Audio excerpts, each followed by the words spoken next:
साला मी असताना केलं असतं तर काय बिघडलं असतं रे. अरे डोळे भरून पाहिलं असताना मी माझ्या संजाला रंगा म्हणून वावरताना. एंट्रीला पाठीवर बॅग घेऊन तू उभा राहत असशील तेव्हा माझ्याही अंगावर शहारे आले असते. अमुक संवाद तू कसा म्हणतोस किंवा अमुक जागा तू कशी घेतोस हे नसतं बघितलं मी. कारण तुलना लोक करतात, बाप करतो ते फक्त कौतुक. आपलं लेकरू आपल्यासारखं धावतंय का हे कुठलाच बाप बघत नसतो. त्याचं लक्ष असतं आपलं लेकरू ती रेस कशी जिंकतं ते बघण्याकडे. लेकराच्या रेसमध्ये जो स्वतःचं अस्तित्व विसरू शकत नाही तो भाडोत्री कोच असतो. आणि मी तुझा तसा कोच कधीच नव्हतो, रादर कुणाचाच नव्हतो. अरे मी तुमच्या सगळ्यांचा हक्काचा माणूस आहे. उगीच सर तुमच्यासाठी करू नका. आता तुम्ही माझ्यासाठी काम करण्या एवढे शहाणे झाले का रे. जे काही करायचंय ते प्रेक्षकांसाठी करा.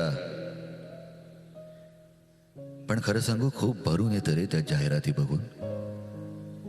सर तुमच्यासाठी. मस्त पोरं आहात रे तुम्ही. वैजू सांगत होती तू तर सॉलिड धमाल करतोस म्हणे. रादर सगळ्यांचंच कौतुक करत होते. पण काय करू रे, थोडं ओरडल्याशिवाय चैन पडत नाही. मलाही नाही आणि तुम्हालाही नाही. मला अजून आठवतं संजय, मी रानभूल मधला रंगा होतो आणि तू समोर बसून टेपवर म्युझिक वाजवणारा एक उचापती पोरगा. पण तू तुझा क्यू कधीही चुकू दिला नाहीस. कुठलीही जागा चुकू दिली नाहीस.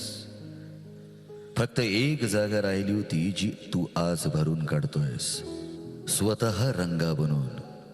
तुला थोडं थांबवून सगळं शिकायला सांगितलं. हे बरं केलं ना मी. काय रे, बरं केलं ना मी. अरे मग हो म्हण की भाडखाव. संजय खरं सांगू, एकदा प्रयोग चालू असताना नीट बघ. मी दिसेन तुला म्युझिक ऑपरेट करणाऱ्याच्या शेजारी. तिथं बसून बघायचंय मला तुला. तू माझ्यासाठी एवढ्या वेळा म्युझिक वाजवलंयस, आता मला तुझ्यासाठी टाळ्या वाजवायच्या आहेत. समोर बसून तू बघ, मी दिसेन तुला. झी 24 तास रहा एक पाऊल पुढे.